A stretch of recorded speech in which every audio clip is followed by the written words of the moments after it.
I just want to see what it is I'm drawn to after the money is made and I don't worry about money or think about money. I want to see, what do I get drawn to then? Again, back in my generation, which is slightly different to yours, Yeah. there was nothing online to make money online. Like now, there's never been a better time. There's no excuse for anyone not making 10k a month, in my personal opinion. The mindset and the action will get you 90% of the way there. I was not super smart. I didn't know what I was doing. I just decided to act. I didn't look good at the start, but I didn't care what people thought. And I imagine you're probably the same. Yeah. I had a very interesting story, but I'll tell you off camera because I can't tell it on camera. It's crazy. Started a new pod. I don't know if you saw the studio I built on my house in Bangkok. I don't think so. Yeah, we've got this cool studio. Yeah. Yeah. You see Very my... nice. Oh, yeah. Did you see I had the girls on? Yeah. That reel with all the Thai birds on there. I do get myself into trouble in that country. I do. Different level, yeah. Yeah, so we built this pod just because we like... we're going to run it mostly ourselves, but when I've liked someone, I'll just have a chat with them and put it out on with the audience. Just cool. I'll intro now. I'll go straight in and then we'll just. All right, cool. Do you want that back or? Cool. Sweet. Where's my camera? There it is. Now, the reason I wanted to talk to James Blackwell, if you don't know who he is James has always intrigued me because he's so effortlessly cool and also one of the online money guys. So you see a lot of online money guys that are making good money, doing their thing, but they're nerds. And they don't have the style, they don't seem to have the elegance of this James Bond character that we have in front of us right now. So if you don't know him, listen up. This is James Blackwell. Pleasure to have you on, mate. Good to see you again. Thank you very much. How you doing?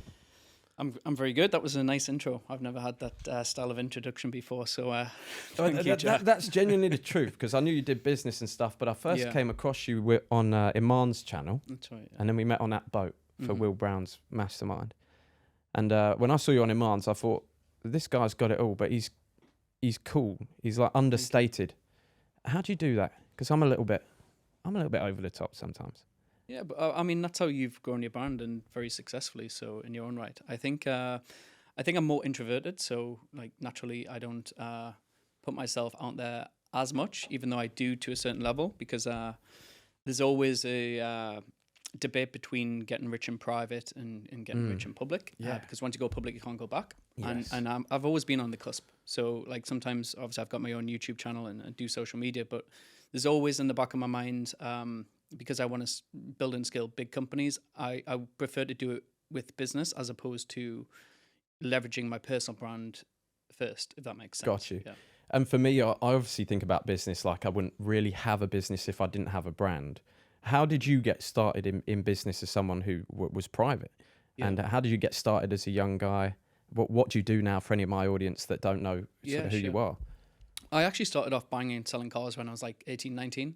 So I started off going to car auctions, buying a banger, putting it on my mum's drive, cleaning up, selling it, and built that up. And then my first business was when I was like 20, 21. I had a coffee shop in the Northeast and had that for 2 years, but I had zero business experience. And it did quite well, but I think I struggled. Banks didn't loan you money. There's no cash flow there. There was nothing online you could do. So you couldn't be a closer or a setter. You couldn't start really an agency online. Yeah. And then, I went into the car trade and then moved into recruitment. So like a search firm, and just worked my way up there till I was like, I probably started again late, like 28, 29 before I started my own agency. So I started my own recruitment agency.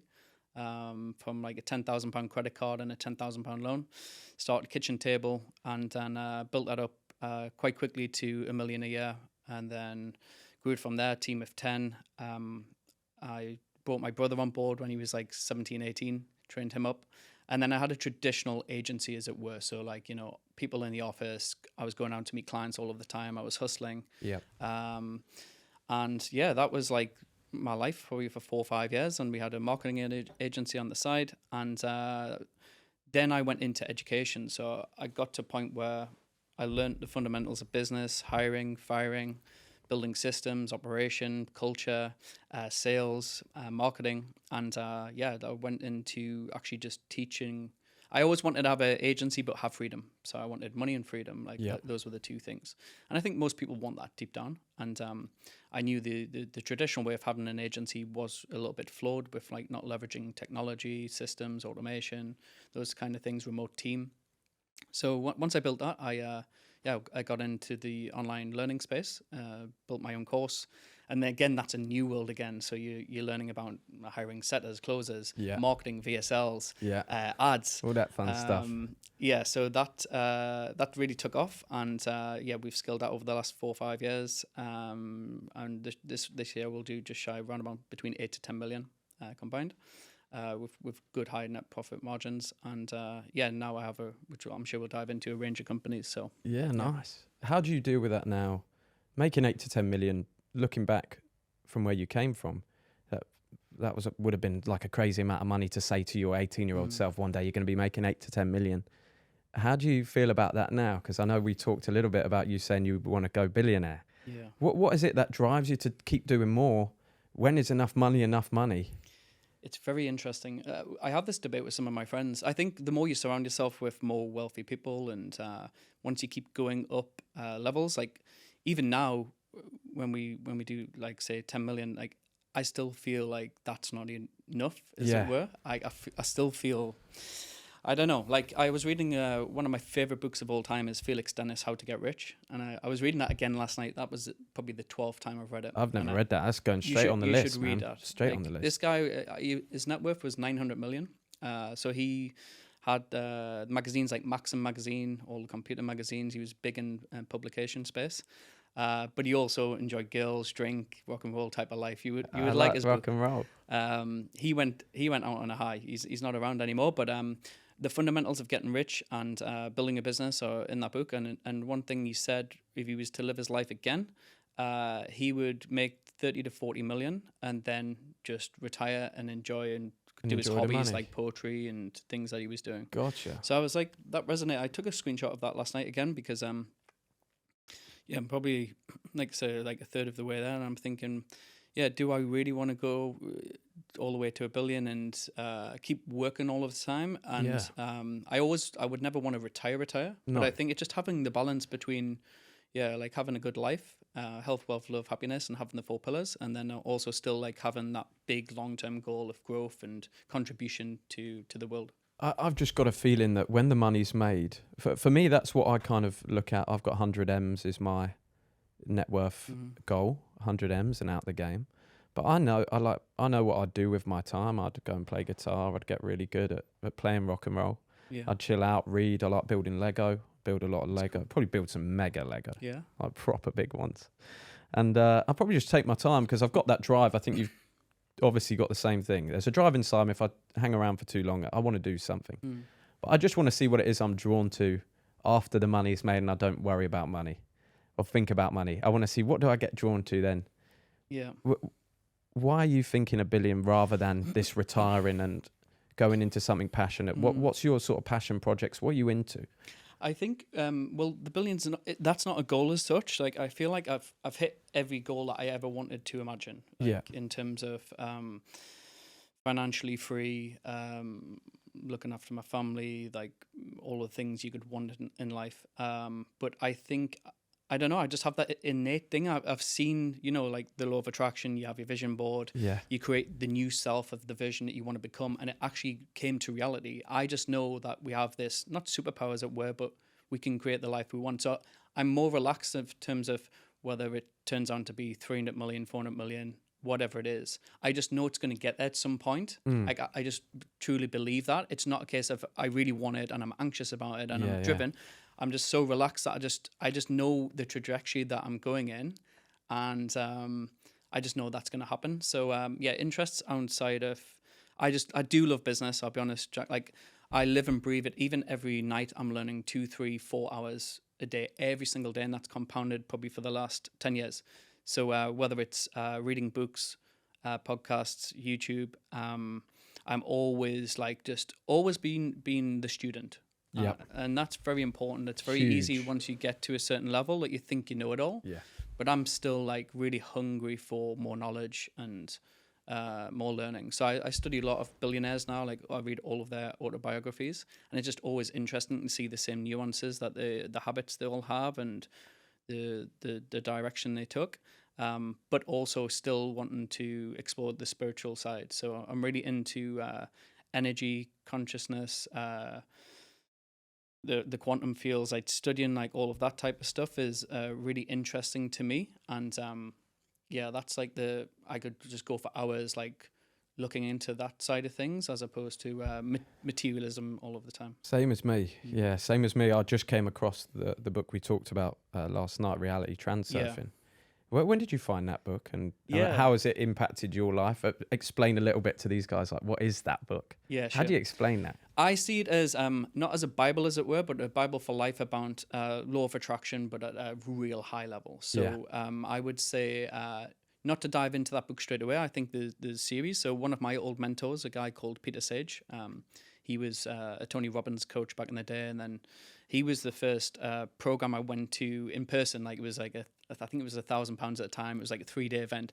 And I was like, £1,000 is a lot of money. Yeah. And I was like, but now I look back at it as if it's nothing. Like, of course you invest in yourself. Yeah. But that was the first thing where I invested in myself.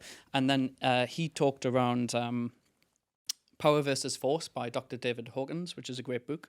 And you've just got the different levels of frequency of like how you attract things, the aura that you've got. And so I read that book, and then I was going through all of the learnings in his program. And then he said, I feel like you're ready now for Rally Transsurfing in Van Zealand. Okay. So he sort of like mentored you through different stages, because it's like jumping straight to that's like sort of the high level book that will not really make sense as much until maybe you go through certain parts of your journey.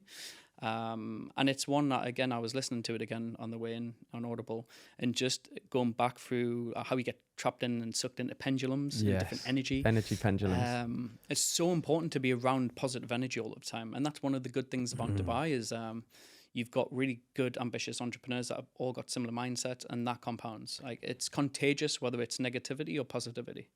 Let's just say you're explaining to Max, who's off camera, my cameraman, what an energy pendulum is. Do you reckon you could explain that? I'd struggle to put it into words when I try and explain to my audience. So everything's made up of like atoms and particles, and we know that like that type of energy. So you can walk in a room and there's 100 people, and if it's a negative room, you will feel that. So your body will feel that, and you get sucked into that type of low frequency and energy. We were actually, me and my friend, we went to an event in Paris the other week, and then we got the Eurotunnel from London, and we came back in the business class lounge for the Eurotunnel, and it was just everyone like on laptops working silent, and there was like 100 people in there. We were like, wow, this energy is so bad. And we walked straight back out. No vibe. And it was just all zombies, because everyone's just stuck in the Matrix vibe, and no one's talking to each other. Everyone's either on the phone or laptop, and it's just like, you felt that. And so you can get sucked into pendulum. So like you've got people that are always, it always happens to me, and all of the sub stories all of the time. Then same with the news and media, the biggest pendulum was obviously COVID and vaccines and everything else. Everyone was sucked into that pendulum, yeah. And that is how big a pendulum can take place and suck you in. So it's very important that you realize that, and you try and remove yourself from that, and go back to positive environment, positive thoughts, because otherwise, once your thoughts start taking over and they get negative, it compounds as well. And once it's sucked you in the pendulum, it's very hard to get out of it. What's a routine look like in a day in the life of James Blackwell for you to stay positive mentally? Because I'm not able to stay positive all the time. In my mind, like I have times where I struggle to stay positive and my thoughts start to get dark, and I can bring myself out of it, but I'm wondering how you do that. If you get that still, or whether you're kind of further along in the game now that you're trained to really always think on the bright side. No, look, no one's perfect. It's not a life where everyone has struggles. Like even making the money I've got now, and I could retire and live off that, is like, there is still downsides in terms of it is quite lonely as an entrepreneur. Like I'm in Dubai, some days I spend all day, every day by myself, and your thoughts can take over you. But one of the key things I've done for the last 8-9 years is meditate every day, even if it's just 20 minutes every morning. That sort of like recenters you. That must be where the Zen James Blackwell that I see, that must be where that comes from. Yeah, I would say like definitely meditation has been like a big thing. Because you're very still. Mm, I've noticed. thank you. Very still. When I've noticed you in. Actually, the first time we ever met was at a different event, but I don't think you knew I was there at this time. It was at the top of that building with Jules. with Jules, yeah. Yeah. And I noticed you there, and I thought he's Yeah. a smooth operator.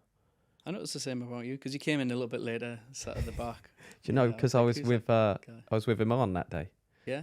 I just boxed with Iman beforehand. at his house, Okay, yeah. so I couldn't get there for the morning. Mm-hmm. That was a good event, actually.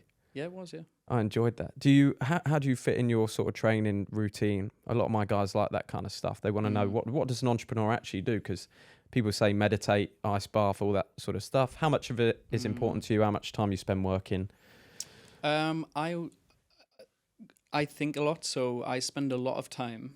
Like my diary is always blank most days, which is quite rare. So I would say I work 4 to 6 hours a week where I've got meetings I need to attend to. And then the rest of the things that need to be done, I do in a flow state. So when I'm in a flow, I might be 2-3 hours in the flow at say 1 in the afternoon till 4, and I will do my best work. I'll meet with the team and work on the projects that need to be delivered. Got you. It hasn't always been like that. So I'm always a big believer if like when you're getting a mentor, listening to people, like you need to think back to where I was when people maybe listening now are 20k months or 100k months. So it's a lot different. I had a rigid structure. I was up 5-6 a.m. Okay. I was meditating. I was going to the gym, and then I was like doing the hardest task first, for example. Yeah. Because there's now, so much to do as a founder. Now I'm just thinking I think literally 80% of my days or 70-80% of the days are just thinking. When did you make that switch from being a doer in the business, getting things off, to now thinking the best way for me to make more money is to think? Once you've got a good team, so like combined with all my businesses, I've got 41 employees. So I let the team do most of the things, but I am still hands-on when it needs to be. So I will still like micromanage when it needs to be done. If I spot something or someone or a department that's like not performing, I will dive straight in, go straight to the problem and find out what's going on. Why did we do this? Why is this not happening? So I'm just there sort of like observing, and I just go with my intuition and feeling from business experience. I'll just know, for instance, if leads are short next week, I know, or last week, I know sales are going to be a problem. So I'll be thinking, right, how can we be creative with an offer to try and get more sales across the line this week? Gotcha. How old are you now? I'm 38. 38? Yeah. What are you taking? I think it's just what genes. What is this man taking? Yeah, Mate, nothing. you've got nothing loads yet. of hair. Yeah. Your skin looks great. Thank you. Mate, I feel... I was at a dinner the other day with my girlfriend, and there was a girl there, and she said, how old do you think my boyfriend is? And this girl said 33. Nah, you don't I'm look 25. 35. Yeah. Man, and my Yeah, hair's looking kind of... well. My hair's ripping back, though. Yeah. If I can put my hands through my hair, this shit's falling out my fucking fingers. But I think that's a thing now, though. I think a lot of people are losing their hair. A lot of people are. My dad hasn't got much, Yeah. so it's all right. I'll It's shave definitely it. inherent, yeah, in terms of like, I'm lucky, like my dad's like 76, but he looks like 50, 60. I think it's just genes, genetics. When you were starting out in business, how did you get people to take you seriously when you were younger? Or Very good did question, you yeah. not get people to take you seriously until you were older? Really good question, because if you think about it, like, it's good for me now that I looked young, but back when I was like 21, 24, 25, trying to sell cars, for example, You look like BMWs. 9. Exactly, yeah. I looked like a child, so Jesus. yeah, that was harder. But I think just having good rapport, like always just like being yourself and building a relationship with people, I think has always been a natural strength, just being yourself and being interesting. It's very important. Like even when I started my agency, I was a young entrepreneur starting out. I was just always reaching out to clients saying, I'm a young entrepreneur in the area. I've just started my business. I love what you do at XYZ. I would love to just have 20 minutes and have a coffee with you. And that was back then when it was wasn't really a thing to reach out to people like that. Now you do it. No one's got time. No one's got time for a coffee. Because like, you get those messages all the time. But then I would go and I would give value. I'd bring them a book that I thought would be related to them, that they would enjoy.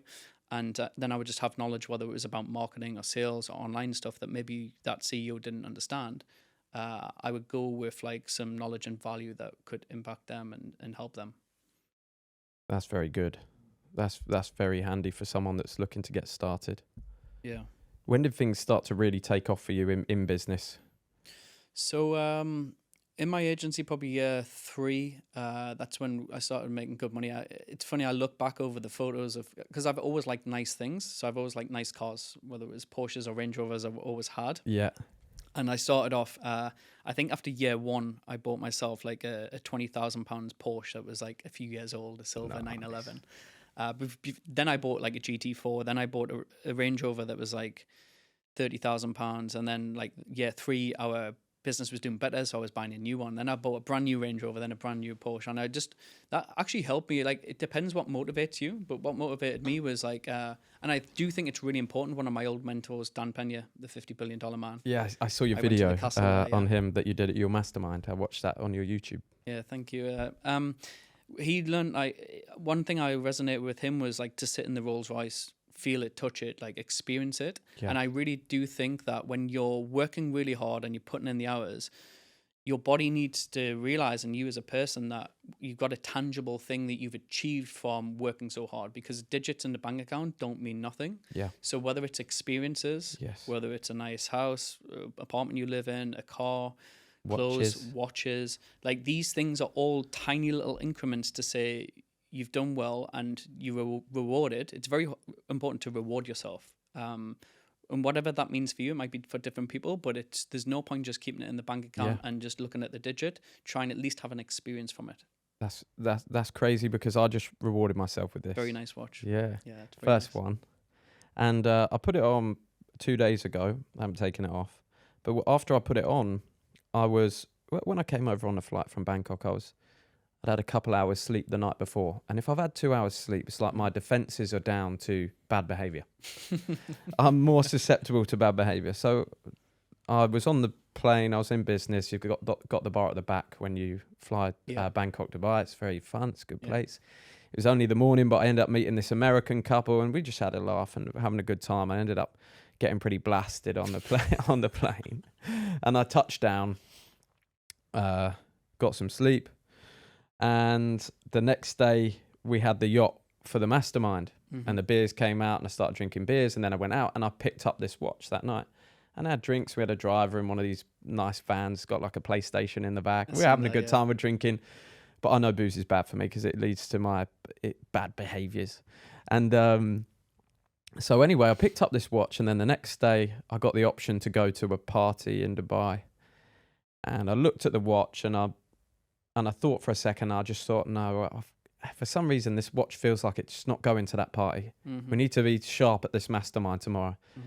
So I just went to the sauna, went to the gym. I took it easy and got an early night. And I noticed that from the watch, I was like, the man that wears this watch, you want more of this kind of stuff.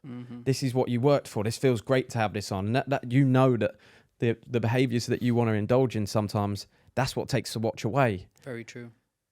Very smart, yeah. How do you handle that kind of stuff? Maybe we're similar personalities, I don't know, but I've always had that drive in me to be a bit of a rock star. It's still in me now. Occasionally I do want to let loose. How often do you let loose? How do you monitor it? How do you... Good question, yeah.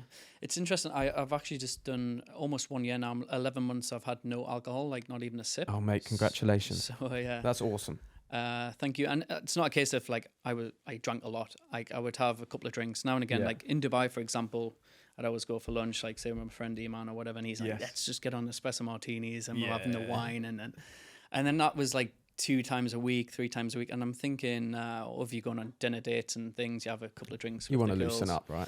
And then it was just a switch. It was last May, and I was like, actually, I'm just gonna not drink for a few weeks, and then I was like, okay, let's get 3 months. And then it was summer, but I had a quite chilled summer. I just went to south of France and Italy and Spain, took my family away, and I didn't really do anything like partyish, and I just decided not to drink at all. And then I was like, actually, I'm going to do a full year of discipline, because I think getting out of balance, there's different things with girls and all these other things. So I was like, I just want at least alcohol where it's like I can show I can still be disciplined no matter achieving everything and other aspects of life. I want to at least be disciplined at one thing to say and actually no. Yes. And it's it's been great. And I don't know if I will drink again. I don't know. I've got a good friend here, Justin, and he doesn't drink at all, and he's one of the boys, young, in great shape, very successful. and he's never drank. And I was like, wow, that is powerful. And I didn't even know that. It wasn't like a big thing. He would just secretly maybe just have a Coke or a soda water, that type Doesn't of make stuff. a big deal out of it. And yeah, and I think you're still young. Like, I'm 38. I do want to look after my health. I want to live to like 120, and I want to enjoy life. And I think I do think like alcohol, as you get older, it's fine having a glass of wine or two, but I think it will compound over time. Gotcha. So yeah, I'm quite I'm really not looking to drink much. You got a few years under your belt partying. Yeah, I've partied a lot. You got some rages under your belt. I got a few more left in me. Are you doing you looked into any stem cells, stuff like that, living to 120? I have, yeah. I'm really interested into doing biohacking more, and stem cells is definitely a thing I'll look at. I think for guys like TRT, that type of stuff is something I don't need yet. I always measure my blood, and I do like a full health check-in. Dubai's great for that type of stuff. Like, I just get a full body MOT, and I think my last review of that 2 months ago was I still have a biological, like a type of age of my body of like 28-year-old, so it's good at the minute. 10 years younger. Yeah. I'd hate to see what my biological age is. I think it'd be worth doing. I'll send you the details. Yeah, send me the details. I'll get that done. We'll make a video out of it. They do everything. They That'd be do good, like lung scan, kidney scan, all your body functions, all blood tests for everything. So I think it's ever worth been a going. smoker or anything, or no? The odd cigar now and again. Like I said, with friends, like we'll have some cigars, but I've never smoked because I always played sports when I was younger, football, that type of stuff. So it was always a thing not to smoke. I've seen you playing a lot of paddle these days. Paddle and tennis, yeah. I've never done that yet. You should. We'll get together with a couple more of the boys. It's actually good fun. Paddles are more fun just with like your friends. Yeah. Tennis, I prefer. Like, I prefer to play tennis. I'll notice on your stories and stuff you're good at tennis. I'm not bad, yeah. Me and Max, when we were at school, we used to. Max is my school friend, so we've known each other since we were 5. We played the same football team. Oh, right. He's just come out to be my cameraman. Quit his 9 to 5, and we used to play tennis every summer, didn't we? On the grass courts. I think tennis is a good sport to play. It's nice when you hit a good ball. It's good. I've heard you like to take money off people, though. Yeah, Iman's been known to. I've heard you take money. Lose a couple of times. He's still training a lot. So we'll see. We played recently, I think, 4 or 5 weeks ago, and I was still ahead of him. So we'll see. Nice, that's good. I like playing it's nice to have, like, in sports, because we're very competitive. It's good to have a little wager on things. It makes it a bit spicy. Oh yeah, we love that. You maybe a little bit more than me. Yeah. he loves to gamble. No gambling here, right? In Dubai. No. I used to gamble like quite a lot when I was a few years ago, like just more on football. And when I was younger, like 19, 20, I was laughing at my brothers with this. I was like really into horse racing. I was like a full-time horse trader. I thought I was a boy, like with all of the big books of like all the handicaps of the horses, getting a racing post in the morning. But that was like, I think that was because again, back in my generation, which is slightly different to yours, there was nothing online to make money online. Like now, there's never been a better time. There's no excuse for anyone not making 10k a month, in my personal opinion. When you're young, when you've got all the information out there, you've got people showing you the steps on how to do it. And it's really I think it's really easy to get to 10k a month. What's the best? A couple of questions here. What's the best vehicle, in your opinion, for a guy to look into to get to 10k a month? And also, what are some of the limiting beliefs he has to destroy in order to make it in this world? Because if we're being honest, a lot of people don't make it. They really don't ever get out of that life. 99% of people are not the 1%. What are the sort of limiting beliefs that are really major to pull down, and what's the best vehicle? Yeah, big thing is mindset. So one of the things, like, I've helped over 1,000 agency owners go through my program now to get to 6 and 7 figures, and the ones that are successful, like, follow the steps, turn up, show up to the calls, ask questions, and redefine who they need to become in order to attract what they want to achieve in life. And I think who you surround yourself with, your environment. Affirmations every day. Like I was playing, it was funny, like every morning I would get a shower. This was when I was 4 or 5 years in my agency. I've got affirmations of like 100 affirmations, like, James, you are wealthy, you are abundant. Do you say them every day? I don't anymore. Okay. I'll be honest. Like, I think honestly, once you get to a certain level, like, you don't need to do that anymore. But to get out of like where you are from 0 or 10, 20k a month to a certain level. Because you're badly programmed, right? Badly programmed. So just reprogramming your mind every single day, and your subconscious is so powerful. People don't understand the thoughts of people who you're around, even if they've got a negative thought or they say something, oh, it's really tough to start a business. Like, even just that one comment of someone, putting that into your mind that you're there, even though your conscious says, oh, it's not true, your subconscious like takes it as truth anyway. And or maybe your parents saying, or your parents, money doesn't grow on trees. Well, I was grew up with that, and I was blessed to have that upbringing where it was low middle class, and we didn't have everything, but I got things that I wanted. But to earn money, I had to go out and earn money. Yes. And I think that's been an important thing. I've always been fearful of, like, it's my shoulders. I need to go and get the money, and nothing comes free, nothing comes easy. So a lot of it's mindset, I would say, limited beliefs, fear, but people need to do that work. So they need to read, listen every day, program the mind, again, affirmations, and really try and define who they need to become and eliminate certain friends, maybe partying. If they've got a 9-to-5 job, after 9 to 5, what are they doing? Like, you can work on your side project. You can work on, like, improving yourself to then go off and start your own business or venture. A lot of guys I speak to, they get a bit worried, like, I can't have friends, I can't have a good time, I need to be grind, hustle, I can't have a girlfriend because they take away from it. How have you found that coming up? Because I don't think it's true. I don't believe that. No, like, I had a girlfriend, I had a fiance, we were together 8 years, like, from my entrepreneurial journey when I had 0 to, like, 4 years ago, we broke up. So I had that stability where I did have a girlfried. Before that, I was partying, and then after that, obviously enjoyed life, which was totally different. Like, once you got money and you enjoy it, you've got an abundance of choice. It's wild, isn't it? It is. Like, I don't believe any of that. Like, I still had friends that I was around when I had my business. I was still sometimes going out. Had a girlfriend, all of those things. Like, everyone's just got excuses. Like, it's just so many excuses that are programmed. And I just spotted, and I call people out on it straight away. Like, even just little words they say to themselves. Your tongue is like, you just do not speak any negative words. I need to say to myself that I can drive Bentleys and Ferraris, and I don't crash them. I get nervous about that. What are you driving these days? I do like my cars. Like, I had a Lamborghini here for the first couple of years, but then I just got changed out for a Ferrari F12. Really nice car. What color? It's actually in yellow. It's like a metallic yellow, like goldy yellow. It's really nice in person. It's there's not many F12s in Dubai. There's only 2 or 3 for sale at the moment. Sweet. Really low miles, because that's going to be a future classic. I've got a Porsche GT3. New one in like shark blue with the black wheels. So that's actually in the UK at the moment. So I'm going to be doing I'm going to do a rally in May with Iman and a few others. So that'll be quite cool. Awesome. That's from Mudball Rally, it's called. So that's going from London and we end in Monaco and do the Monaco F1. And then I've got a G-Wagon everyday car. You can fly them around the cars. Is it quite easy to fly them to other countries and stuff? I haven't done that. I looked into doing that. I keep those cars there, and then I keep the GT3 in UK. Gotcha. And I'm going to have that for Europe. Take it through Europe. Yeah.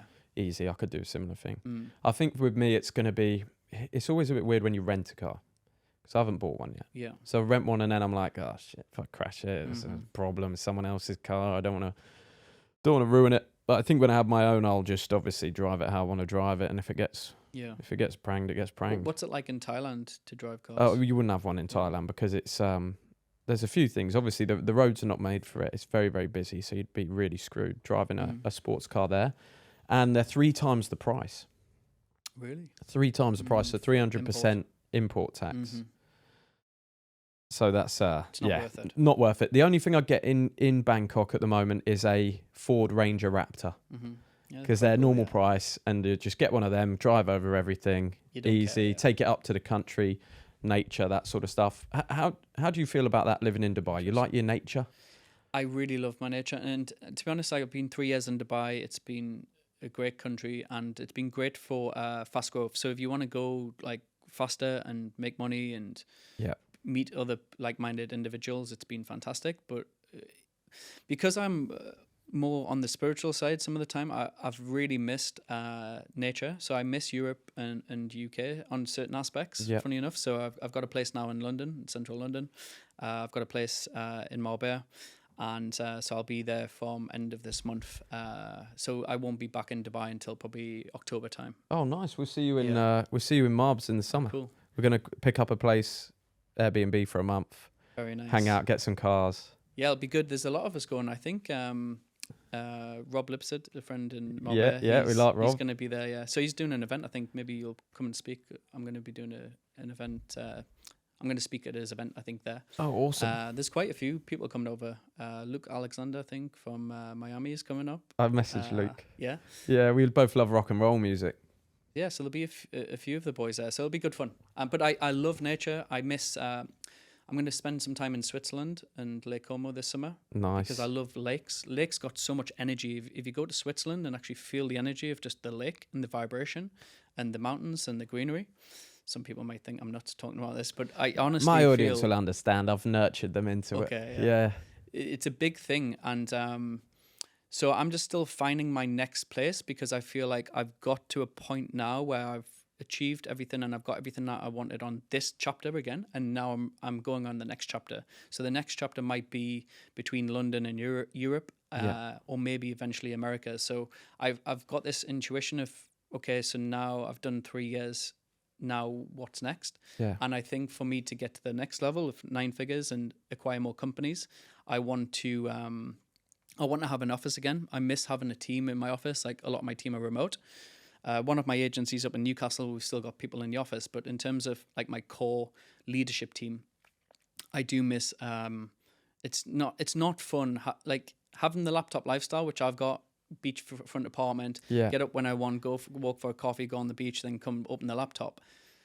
I miss the connectivity of like being around other people and the energy again. Yeah. So my The next hustle. chapter now is it's getting Getting dressed up, exactly, driving the car into the office, walking in, meaning business. What are we going to do today? Yeah, because if you look at, because I study a lot of billionaires or very successful people, not one of them is just sat on a laptop in a beachfront apartment, just like with the shorts on, like doing some work. They're all in an office, or they're all in meetings, or they're doing like things like that. So we're collectively smarter, especially when we're around other high energy people. We can bounce ideas off each other. yeah, I've noticed that. I've just started having a team. So I've got Max, I've got my business partner Bill, a couple other guys around us, and we just get so much more done, don't we? you do. When we sit down together. 100%, yeah, I agree. And even hybrid, like even if you're working 2 days from home but 3 in the office, it's very important. Collaboration in the office is, I think personally, like to get to the next level, you need a team around each other. How do you feel about family and that kind of stuff now? How much of that is becoming something that's on your mind? Like, oh, I'd like to start a family or have a child. Is that something that you think about? Yeah, I mean, I definitely want kids, and I always say in 2 years, but I think that's How always have been you the gotten sport. this far without having any kids? Or maybe I've you do been have some, lucky. maybe, I don't know. I've been lucky. You'll just always protect yourself. I Oh, would good say. man, yeah. Be smart, because Protect yourself at all times. Yeah, because it could be a lottery ticket for someone. Yeah. So I do want kids. I'm very. It's very hard because more successful you are, and you've got an abundance of opportunity and choice. The more you delay the thing of, do I want to commit to one person, Yes. get married and have kids? Now, I think the times have slightly changed with that now in terms of the amount of divorces out there, how the traditional way is. But there's definitely elements that I miss. It's nice having a partner that you can grow with and achieve something with. Yeah. So for the last, like, say 2 years off and on, I've been single, and there's the freedom part of like just getting up and answering to no one and doing what you want and flying anywhere you want is like remarkable. But I do miss the love element. Like I do like being in love. Like, Yeah. let's be honest. I think the heart and mind need to be connected, and I think sometimes when you are around with just aimlessly sleeping with girls or have, look, it's a good buzz or whatever, but it doesn't fulfill your soul, and I do miss that. So I do love the idea of having a family, and so we'll see. It's just finding the wife. I did say Yeah. wifey season 2024 for me, Yeah. and find one. I don't think that's going to happen in Dubai. I'll be honest. That's why I'm going to be in London and Europe. I think is where I'm going to find the one. Yeah. So we'll see. What are you looking for?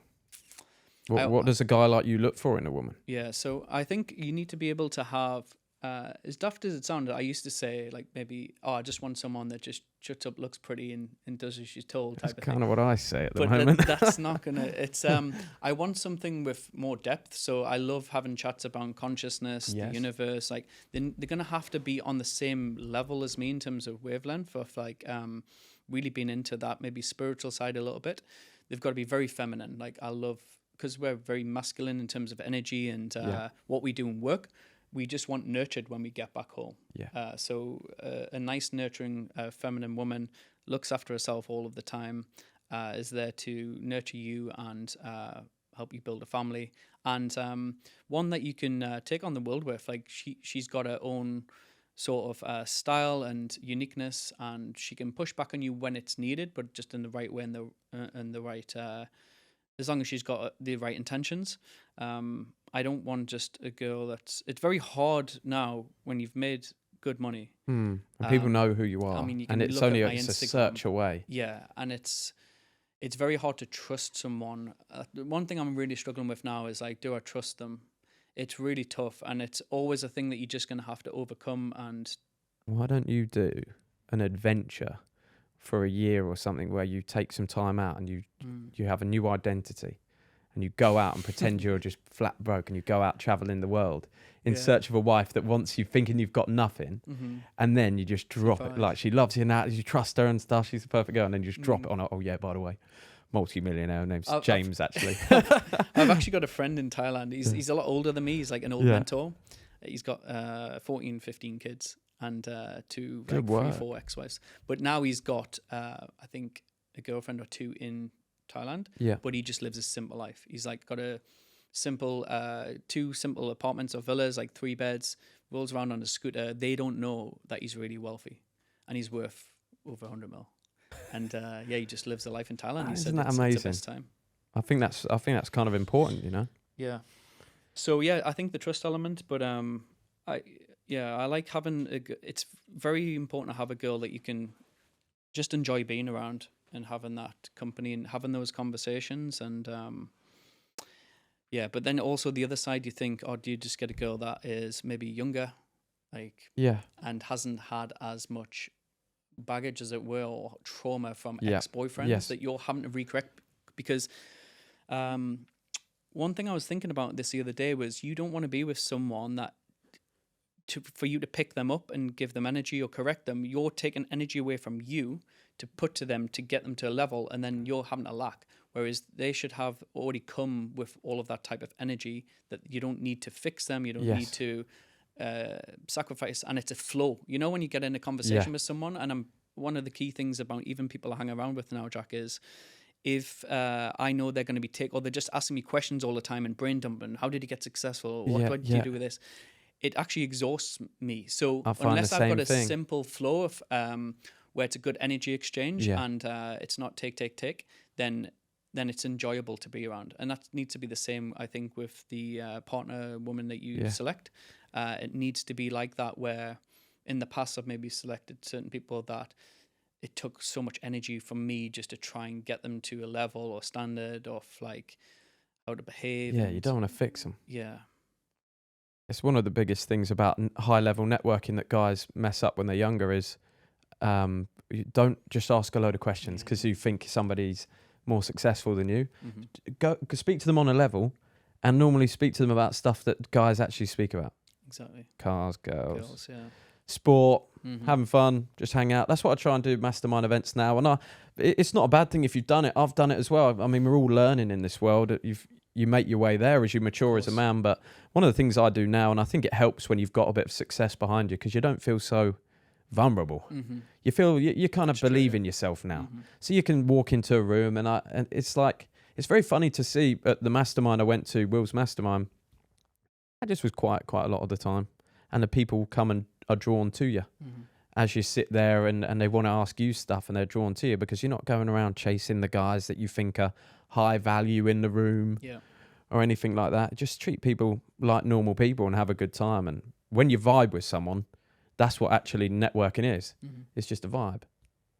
It's very true. And I do think all situations happen for a reason. Like I'm always like, why did this person come into my life at this time, and what is God trying to teach me with this, or what do I need to learn from this? So yeah, even the people you're introduced to, like I put out, like I wanted to go more broad in terms of the audience and be around more business people, as it were. So my goal this year is. And I've got some really good friends in the internet marketing space, but I don't want any more friends in the internet marketing space, if that makes sense. Yeah. So I want to be around real business people that have bought and sold companies, acquired companies, private equity. And within the space of 3-4 days, I had like 3 or 4 like big business people in London reach out to me, or I met one at an event, and then we're doing a podcast together, and we might be doing an event collaboration together. And I do think that, like, setting the intentions of like who you want to attract or who you want to communicate with, that definitely comes back as well. Have you gotten clear on what that is for a woman right now? I wrote it down in my journal, like what this, I don't really have a big list. I think I'm very analytical, Jack. So I know one of the strengths and weaknesses of me, I overthink things all of the time, and I'm looking for like, oh, well, she's got this, but this red flag, or this. And then I make up a story in my head of like how this person could be. And, oh, even if they've got green flags, I'm like, okay, she's perfect. She's this age. She's from this family. She looks like this, and she believes in this, and she's into spirituality, and she goes to Joe Dispenza retreats and all these type of things. I'm like, perfect. But I do think you need to let go of that and just go with the flow and let the heart and mind flow. And I think you can overthink those things. And I do believe that the person will come into life when least expected at the right time for you. And also you need to become that person. Like, I'm not going to lie if say, well, I need to be the husband that I need to become in order to attract the wife that I want. When I'm playing this game of like being a playboy lifestyle, I can't have both. So I know there's going to be a point where I need to sacrifice doing that, retire from the game, and maybe spend 2, 3, 4 months and just like be zen again and me, and then it'll come. So what about for you, like in terms of like girls and what you look for? I've got a girlfriend right now, and I wrote down my list of what I wanted, which was in November, and I wrote down this list of everything I look for in a girl. So feminine and kind and drop dead gorgeous, and for me Asian, because I like Asians, or Latina, I don't mind. And so I wrote all that down, and kind of what I had. I wanted an Asian with blonde hair, and then I was at there was a fight called Rodtang Superlek. It was the biggest Muay Thai fight in the last 50 years, and there was a ring girl at this fight who I just thought, whoa, she's crazy hot right now. And I looked at her, she looked at me, but I didn't go and say anything. I was actually in fight camp for my own fight. I seen you. So I didn't go and say anything. I was focused. I had no women at that time. I wasn't seeing any girls because I was off sex to try and give myself. Did you actually come off sex for how long? I think I managed about 3 weeks before the fight. So I caved in a couple of times, like in the 8-week fight camp, but 3 weeks before I was totally off, and I wasn't dating. And this is when I bumped into this girl. But I thought, wow, she's gorgeous for me. And I hadn't seen any girls in a while that I felt that with.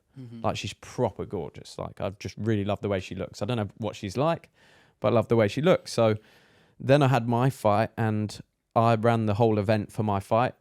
So put my first pro fight on. I owned the pay-per-view.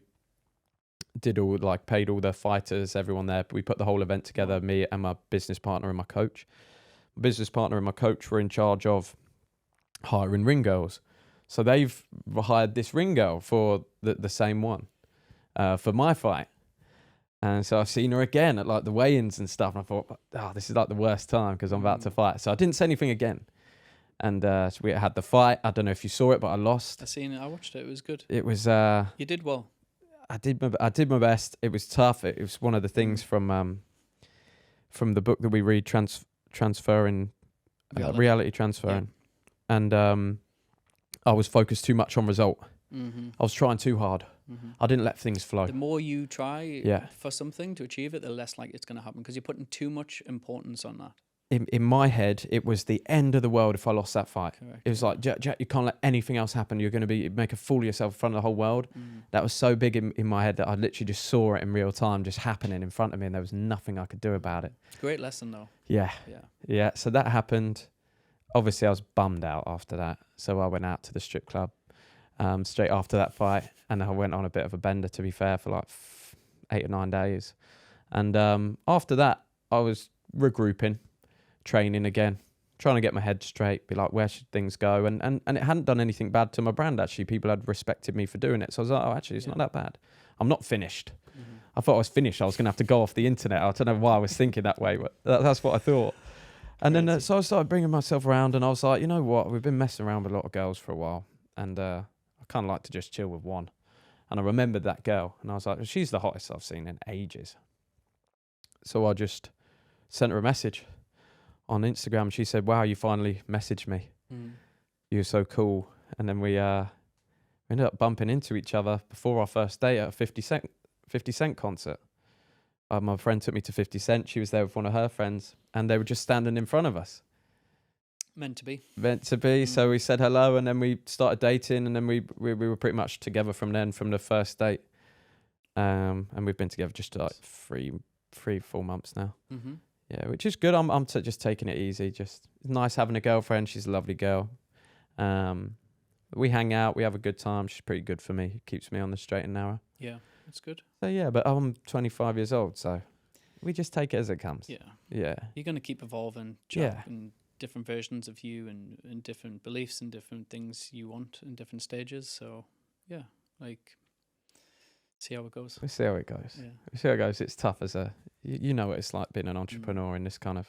Are you moving to Dubai at all? Or? Yeah, so we've got to do at least 3 months of the year here for the tax stuff. But then various other times we'll be traveling. We've got to go Miami this year. We've got to go Marbella and different bits, and then time in Thailand as well. So the plan is to get like a residence here, a place that we come to in Dubai. Yeah. And share it with a few other entrepreneurs that we know from my network, and just have us share it throughout the year. So we're not laying out loads for rent that we don't use. So yeah, I'm going to come here. Why did you first come here when you moved from the UK? Yeah, like one of the big things was environment. So sun, like I do think sun increases happiness slightly, for sure. Yes. Like when you're in the UK, you're from UK as well, when it's grey clouds every day or raining or windy, and it's very tough to just keep dragging yourself up and be positive. So I think that, and I'd achieved everything. Like I'm from the northeast, so in Newcastle, so like I had good money, and I'm driving around and shops are shutting down all the time, closed down sale, like shops getting broken into. There's not really good shops there, is you're there? driving like the best car in the environment, and it's like, well, and I got comfortable. So it's like for me to get to the next level. Yeah. And honestly, like over the last 3 years, I've increased my net worth massively, increased the type of friends that I've got, friendship groups, the belief systems I've got, and my businesses have flourished. So it was the best thing I've ever done, like was moving away from where you brought up into a different environment, because I came by myself. I had no friends. And Didn't know anyone. So I had to put myself out there. So Will Brown was one of the first people that I met, actually. How did you bump into Will Brown? We were both part of the same mastermind, Sam Ovens. Oh, nice. In his mastermind, and we were both chatting. Actually, we ended up getting on a Zoom call when we were both in the UK, and we ended up coming to Dubai. So we chatted then, and then I made the move, and then he made a move a few weeks later, and yeah, like that's how it happened. And Dubai's it's been a lot of positives for me in terms of, like I said, tax is a big thing as well. So for those people that one thing I've really, because I studied a lot around like financial engineering and structures, and I think like to make your first few million, now I've got my first few million liquid, like now it probably doesn't matter where I live. So now I'm actually considering either if I move back to the UK or if I move back if I move to the US or whether it's Europe, I don't mind paying some tax now. But I definitely think to get to your first 2, 3, 4 million, like coming to a tax-free place like Dubai is the best thing that you can do, because your money compounds to reinvest in your business to keep growing, and you're not having to give half away, because it's very hard. how it's structured is like once you've got a certain amount, then say you could retire on that, then you can go and play a business back in the UK, US, or whatever, and then you've got different tax structures of like rolling debt into different companies, and then there's loads of things you can offset, and then eventually if you sell and exit your company, you're only paying capital gains tax, so that's 20%. Yeah. So most people, I wouldn't mind if I sell my like my next business, my SaaS company, for say 30-40 million. I don't mind paying 20% of that because I've lived free where I wanted to live, and you've paid a certain amount. It's when people are where it's flawed is like what I was doing back in the UK was I still wanted to maintain a good lifestyle, so I would pay 20% corporation tax on say if you made $1 million, $2 million a year. Then to take the money out, you're paying another 40 to 45%. So you're losing 65% of your money. And that's crazy. It's crazy. So if you keep it in your company, because when you get to a point where you don't need that money that you're making in the business, then the tax, it doesn't really matter as much. Because when you look, then I was looking at where all of the real wealthy people are. So they're in Switzerland, they're in the US, and some are still in London. Like none of them like really need to be in a Monaco. I've looked at a lot, but for those people that are at a certain level, like in business, you don't need to be tax free. But if you're starting out or you want to make your first liquid like $1 million, $2 million, $3 million, $4 million, then I do recommend trying to be in a low tax state or zero tax.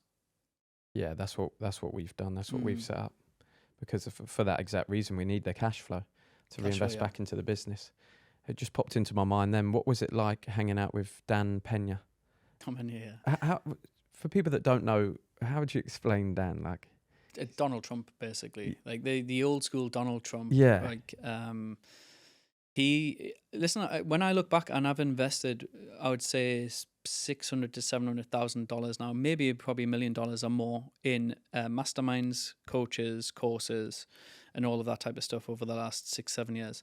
And Dan Pena's was probably still the most impactful, where it stayed with me in terms of I have a 10% essence of him within me in terms of like not taking any shit, like really being on it with my team when it needs to be, and having that motivation. So I was always wearing these you had to go there, 3-piece suit. Yeah. You were going, so it was basically, it's a castle seminar. So he lives in this castle in Scotland, and it's business people from around the world. So I was the only English person there, and there was like 25 people. Wow. When I'd done it, and people from all walks of life. And he basically teaches you how to buy and acquire and do roll-ups in companies, leveraging debt finance, building a dream team.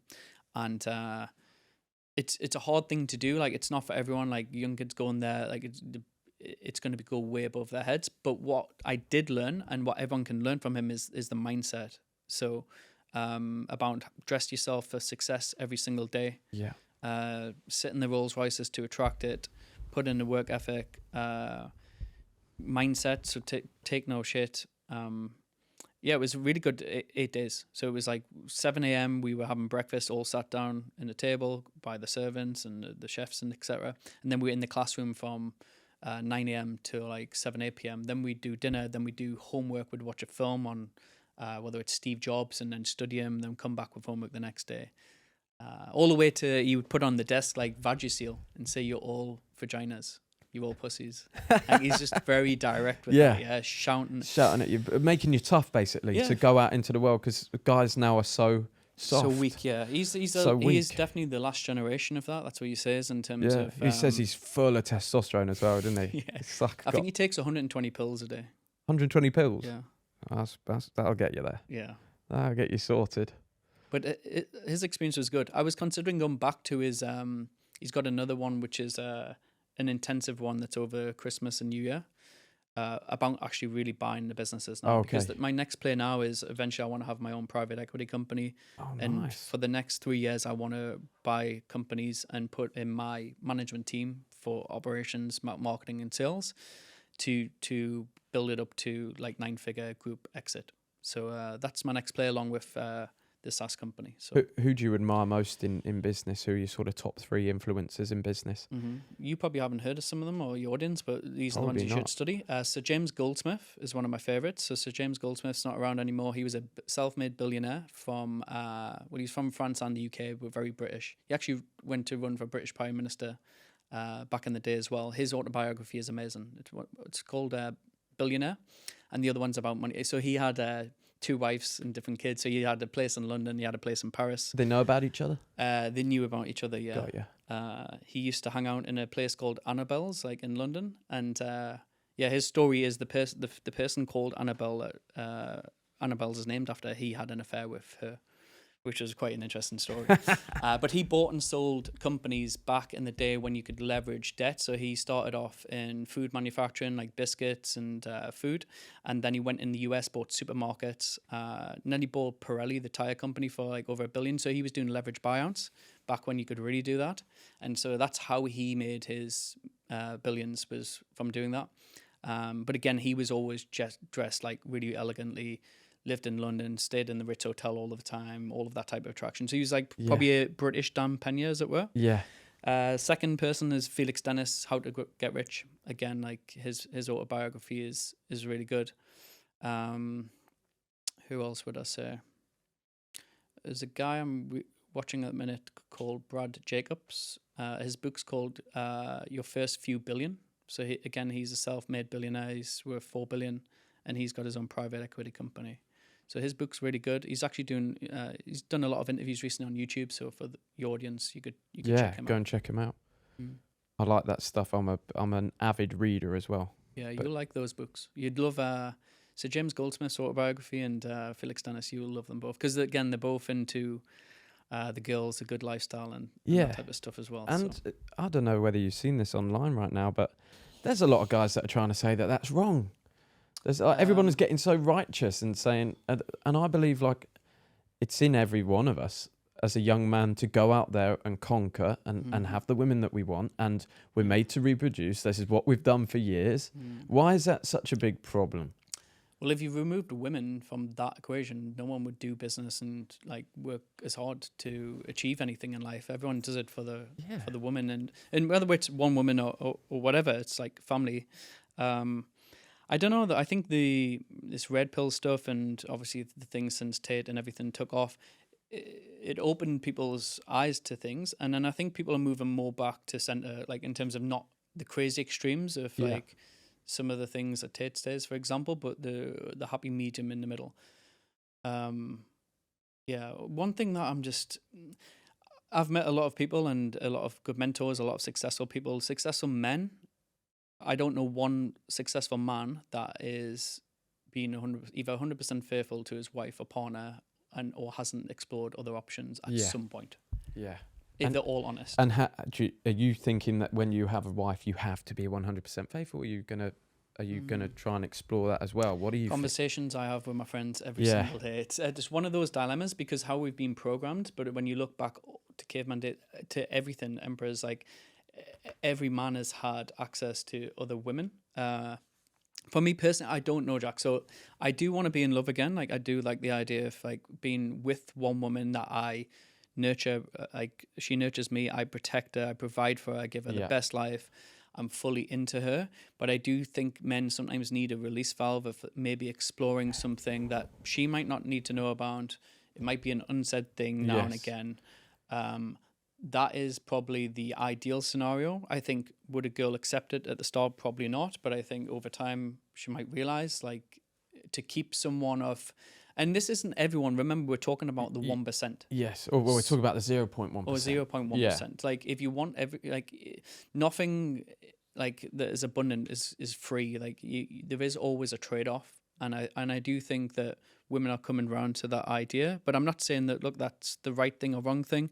It depends on the person, and it's my choice. So if I decide that's how it's going to be, that person can take it or leave it. You just got to tell them about it. Yeah, you just got to not do I it definitely think on the side. I definitely think being honest, and I'm honest with girls that I meet here. As at the start, I'll say, look, I'm not looking. If I don't think it's going to be someone I'm going to settle down with, I'll say, look, I'll be honest, like, this you're not quite right to settle down with. Yeah, and you might not be the only one, that type of thing. Yeah, and I think they appreciate that. But yeah, it's an interesting thing. I've studied a lot of people now, and I just don't see anyone that is being 100% faithful at all times. The thing is, what I've found in the past is when you play away, you come back loving your partner more. Yeah, I had this discussion yesterday with a friend actually. You don't come back loving them less. more, because and you appreciate them more, and you think, wow, I don't want that other person. I would want you, like. And in your head now, you're like, the thing that I've been making to be such a big thing, the thing that I want because I can't have it, the forbidden fruit, right? Mm-hmm. You've had some forbidden fruit, you didn't like the taste of it, and you're straight back to what you were eating before. Mm-hmm. And but it's very hard to sometimes get a woman to understand that. Yeah, but because we can't understand it on the flip side. Yeah, but I think since the test of time, like successful men, for example, they've all had mistresses. Mistresses has always been a thing. So whether it's a secretary or whatever, there's always been that type of unsaid thing. Just pretty wild. That we should go back to those ways. Mm-hmm. This is my this is my screensaver. This is basically my dream life. Let's see if I can get it up. I've got AI to make this. That's cool. Yeah, I could see that. That's what I want. It went off again. Oh dear. Yeah. So do you think you would stay in Thailand long term, Jack? Or I love the country, mate. you? I really love the country. It's got a beautiful energy about it. I love the nature there. Could I stay forever? Forever's a very long time. My mind changes all the time. I'm a new person 4 times a year. You meet me in another year's time, I'll be totally different mind, more mature. You're probably the same. How do you vet people now that come into your life? Friends, people you meet. Yeah. Being successful. How do you vet somebody's personality? I had a very interesting story, but I'll tell you off camera because I can't tell it on camera. It's crazy. But we basically got a little bit blindsided by somebody who entered our circle that was crazy. And how do you? Because sometimes I get this false sense of security that everyone's good, that everyone's like me. Okay. And then underneath the surface, sometimes with people, I figure out, wow, you've got a screw loose. Mm-hmm. Do you ever have issues like that, or you've managed to figure that out? It's interesting you say that, but I think I'm opposite. So I'm like, I'm always not judgmental as such, but I can tune into people. When you just get someone that's loud, or someone you meet on a yacht that's loud, or telling you things too much, how much they're making, or these type of things. And I'm like, well, a little bit more reserved, whereas it's a smarter, quieter person in a room that I'm more intrigued about. Yeah. I'm very selective of who I hang around with, for sure. Like I've got a good friendship base in Dubai, and to get new people coming in I don't need any more friends, as it were. Yeah. Unless it's, again, someone that I'm really interested in. Like I've got some good core friends, like Iman's like one of my best friends, or not my best friend. So again, like he's very private as well, in terms of he's got everyone wanting to meet him all of the time. And even I'm selective, because people try and access me to then get to him, and I would never do that, in terms of I don't introduce him through to me. People, and do you know what I mean? So you have got to be very selective, and especially here, because it attracts a lot of different types of people, and how have people made their money? So if someone can't explain to me what they do and how they make their money, I know they're doing something wrong. Because if it doesn't make sense to a 9-year-old how you make money in business, then it's like, well, there's something fishy for me. And if you can't say, look, this is what I do, this is the website or whatever, this is where our office is, it's built into your life, isn't it? It's very easy to explain. You can spot through the bullshit. That's good to know, because I think I'm somebody that needs to start thinking like that. Mm-hmm. And just probe more questions. If they try and give you some fluff, then just ask another direct question, and you'll see if they break or not. Yeah. I'll be interested to hear your story about that, for sure. Mate, there's some crazy stuff. If you ever want to come to Thailand, though, I do actually want to come to Thailand. It's on my list this year. Like I said, I've been to Bali, but Thailand's something that attracts me. Like I said, I've got one of my old mentors there, who like swears by it. He loves it. Yeah, it's amazing. Do you ever ride motorbikes? I did. Funny story, because obviously I've always drove like cars and supercars. When I went to Bali, this was a couple of years ago, me and Iman went for like the summer, and we got like really nice sick villa, and then we got there on the night time, and I dressed up, like I had my lawn vans on, like all my decent clothes, and then we're getting a scooter, and I'd never driven a scooter before, a moped. Yeah. And I was like, so it was dark, and then there's these what do you call these paddle the field? Oh, the rice field. Rice field. I literally just came off and just went straight in the paddle field, straight in mud. Like my shoes got stuck in the mud, like fully covered. I was like, "Yeah, man, I can't do this, bro." Like, You went straight into a I was rice like, field. "Where's the Ubers?" Yeah, I went straight in the rice field. That's how we. That's was kind like, of when I lived on the islands in Koh Samui. That's kind of how we live. It's I've like, got used to it now, but even there was a one where we went up somewhere else in Bali, like some big, it was more like a spiritual type of thing on these mopeds, on these main roads. And I was like, this is just, it wasn't for me. It's like me driving in Dubai. Yeah. I just hand the keys over to him. I said, "It's not for me. Mm. It's not for me, I Max." prefer the comforts of my car. Than, Yeah. I just the feel like I mopeds. could get smashed into. But I love a bike. I love a sports bike. Do you? I don't know if you've ever ridden geared bikes. No. Oh, Just wow. because like I love speed and I've been into cars and I just know it's very dangerous for my Yes. life. I actually do want to live a good life and touch wood, like tomorrow's never promised. Yeah. You definitely feel more when you get older, Jack, like the fear of not the fear of dying, just being cautious about what you do because you want to preserve. And I think when you got everything, right? Yeah, when you got everything, you don't want to You're lose like, it. wow, yeah. we actually did You really spend time well. protecting it. We've spent ages getting all of this sorted out. It's very good. Let's enjoy it for a bit, Exactly. 'cause rather than throw it all away. Yeah.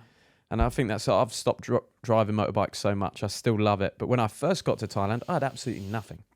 I had nothing. I'd not built anything. I had zero money. I just arrived with a vest on. I'd stick a helmet on. I'd get the fastest bike I could get my hands on because I was too poor to buy I was too poor to drive cars. But you can get supercar speed on a sports bike That makes sense. for a bargain. So I arrived in Thailand and I asked them to drop the bike at a car park, and then I got YouTube out and I taught myself how to drive a motorbike for the first time, a geared bike. So my first week was so shaky, nearly not coming off this thing. And then I got really good at driving bikes, and I've ridden 1,200cc sport bikes. Absolutely love them. But yeah, now even I'm like, oh, you're actually doing all right, man. Don't So get. you ride that in Bangkok? No, No. never. I go to the islands when I ride, or to Chiang Mai, which is up in the north of Thailand. You would probably enjoy that. The roads there are good. You could get hold of a nice Porsche there, and you can drive it through the mountains, and it's beautiful. They got strawberry fields, and it's kind of cooler than it is in the rest of Thailand. Beautiful waterfalls, camping. It's what I'm Sounds very planning. nice. It's I what wanna I'm go. planning to do. When's the best time to go to Thailand? Would you say? For that place, Chiang Mai, you would want to go November, December time, which is when I'm maybe thinking of doing it. November, December, January is their winter. So it's like 20 degrees in Chiang Mai, which is beautiful. Nice. 10 degrees at night. Nice and easy. I don't want to keep you too long, James. Just to wrap up, what's the number one piece of advice you could give to a guy if you were starting again and you had to put a hand on your shoulder and all the things you're looking back on now, maybe you're worried about that weren't important? What would you say to yourself starting again? Yeah. Firstly, like, don't worry about what other people think, because no one cares about you. They care about themselves. So when you think everyone's looking at you or watching your videos, or you're worried about how you might come across, just go out there and do it. So don't be fearful of that. The main thing is just taking action. I think in the younger generation, even a lot more, is they can easily procrastinate. Procrastination is the biggest killer. Just at least get certain things done every single day that are moving you towards making money. So high income generating tasks, whether it's trying to get your first few clients or make your first few sales, just be hyper focused on that to make the money to get to 10K months. Like I said, for your audience, I know they're a little bit younger, but if you're not at 10K months, you need to take a long, hard look in the mirror at yourself of why you haven't done that, whether they're going through your program or whatever it is. Yeah. There's such an unbelievable amount of opportunity. Even with ChatGPT, AI, we haven't talked about. There's so much leverage you can do to start like an agency, for example, or whatever it is. If you start off being the setter closer type of thing. So, and mindsets are reprogramming your mind. Just do not think that you already know it all and you don't need to do the mindset stuff. You should be doing that 3-4 hours every single day. First thing you get up in the morning after you meditate, affirmations, or listen to affirmations, listening to someone on Audible, reprogramming your mind is very, very important. And then who you're surrounding yourself with. Like, try your best to elevate your peer group and just be around those people. Be around positive, happy people. If you feel the energy suckers, just don't be around them. Just ignore them. Get rid of them and don't be scared of getting rid of them. Yeah, like even like when people are messaging you on WhatsApp or whatever, like I mean, as ignore bad as it sounds, like my life's my own. I would ignore them. Like I Yeah. ignore people that I just don't want to be around. And that's your right to do so. Exactly. And yeah. I like to feel that way as well. It's like, I don't owe everyone a response. Mhm. We just take it easy. Yeah. But yeah, I think the things that have raised me up, boys, has been those exact things. The mindset and the action will get you 90% of the way there. I was not super smart. I didn't know what I was doing. I just decided to act. I didn't look good at the start, but I didn't care what people thought. And I imagine you're probably the same. Yeah, but look where you are now. And you mentioned about your business. You didn't have like systems and everything structured, but you just got there through trial and error and hustle. Yeah. But that's the main thing. Just at least Yeah. do that, 'Cause and then then you can sort the rest out. You can speak to somebody that's good at online business, Mm-hmm. and they can say, wow, you've got all this traffic, you've got all this money coming in, and you're not even doing these systems. Mm-hmm. And just like the mastermind I've just been to, they've just gone, just plug this in, do this, this, and this, and you're going to 3x, 4x what you're currently doing. But James, it's been a pleasure. Thank you for having me, John. Thank you very much for coming on. And Yeah, guys, you're you now know who James Blackwell is. Keep a close eye on him. Check out his Instagram. Check out your YouTube. Where can they find you on Insta? Instagram at James Blackwell, and then I've got all my links on there, or search James Blackwell on YouTube. Nice. He's got some very good YouTube videos that I've watched personally, so go and check them out. Thank you. The one where you talk about Dan Pena, I enjoyed from your mastermind. But I'll link James's stuff underneath this video. So guys, it's been a pleasure, and I'll see you on the next one.